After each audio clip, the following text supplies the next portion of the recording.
Hi, I'm Suzie Dills, and I'm the director of the Hoover-Price Planetarium at the William McKinley Presidential Library and Museum, and I want to welcome you to Astro Adventures.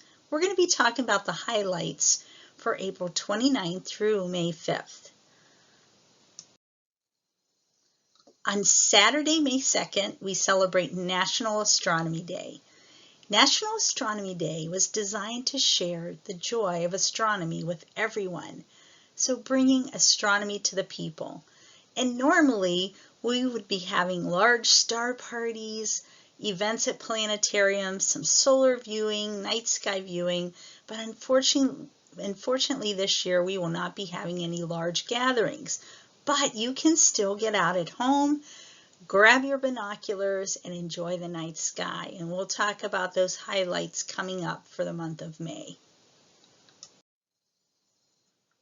And Mercury will be at superior conjunction on May 4th. And what does that mean? That is when Mercury is going to be on the opposite side of the sun from Earth. So you can see this diagram, that line is drawn through the planet, through the sun to Earth, but they're on opposing sides of the sun.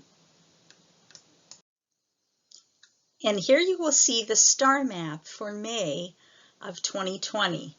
So once again, just get orientated at home, figure out your direction points.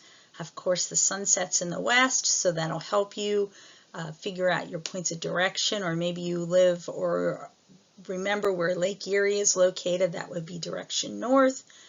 So when you're using a star map, whatever direction you're facing, that's going to be on the bottom of the wheel of the circle there. And then also the directions are indicated at the bottom and the time that this map is most useful.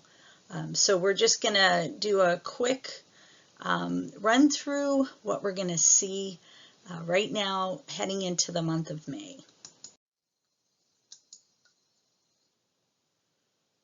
So let's talk about those night sky highlights. And of course, I'm sure most of you have seen Venus by now, still blazing bright. It's at greatest brilliancy right now, but we're only going to see Venus for a few more weeks heading into the month of May. And then it's going to depart our evening sky. So if you get a chance over the next couple weeks, face direction west, about 30 minutes after sundown, and you're going to see that brilliant object, the planet Venus.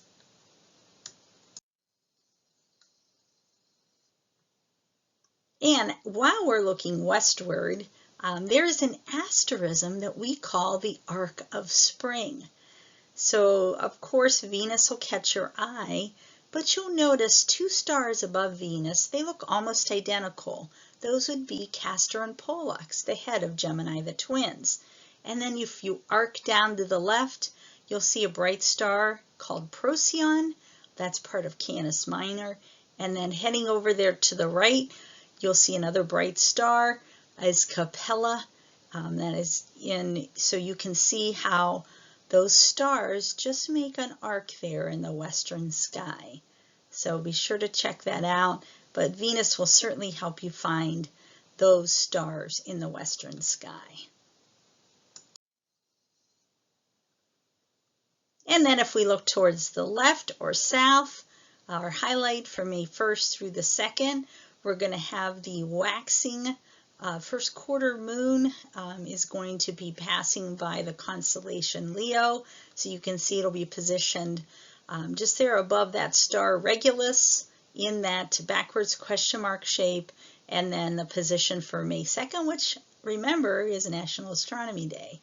But you know what? When the moon is at first quarter and as it's waxing towards gibbous, it really is a great time to look at with binoculars. But I hope you have a backyard telescope because National Astronomy Day is usually centered around when we have a first quarter moon, because that's the best time to view the moon through a telescope. So grab that telescope, pull it outside, and enjoy the views. And then if we just turn right from direction west, here's our constellations for the northern skies. The Big Dipper, Big Bear, Little Dipper, Little Bear. You can see they're just circling around each other. Big Bear is still riding nice and high in the sky for springtime. And here's our illustration for that. And then, of course, the guide from the 2 pointer stars at the end of the cup of the Big Dipper over there to Polaris, or the North Star.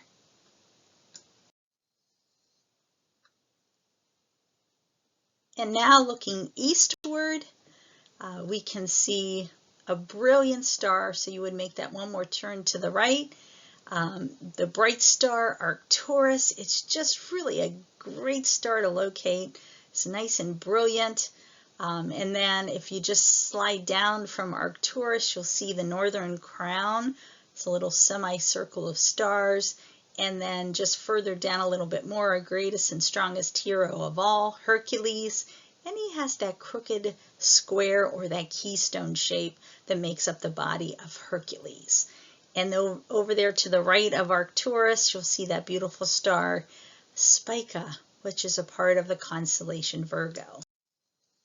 And here's our illustration, so you can see, you can just hop right off of Arcturus down to Corona Borealis, down to Hercules, and then just head off to the right, arc to Arcturus, and speed to Spica.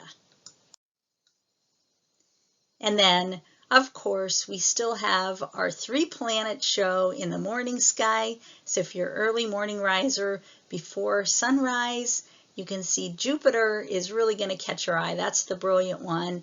A little bit to the left there will be the planet Saturn, and then a little farther off to the left would be Mars. And Mars will continue to get brighter as Mars approaches Earth in its orbit around the sun. In October, it's going to be just brilliant in our evening sky. Something to look forward to. Okay, let's talk about our binocular highlights. The first one I'm going to talk about is the Beehive star cluster. So this one can be located in between Leo and Gemini. Remember, it's always great to have binoculars when you're out gazing at the nighttime sky. So the challenge is you've got to locate Leo, locate those 2 stars at the head of Gemini, the twins, Castor and Pollux. And then if you just scan in between those 2 patterns, you're going to come upon the Beehive star cluster. And it really is a lovely sight to see in binoculars just in your backyard. And then here's our pictures that go along with the patterns. So you can see it's located there in the constellation Cancer, but you can see mighty Leo and you can see Gemini, the twins. And then we have that lovely constellation, little cluster of stars, Coma Berenice. And you can see the pattern for Leo, so it would be to the left of Leo. So really, you just gotta locate Leo, and it's gonna take you to a couple different treasures.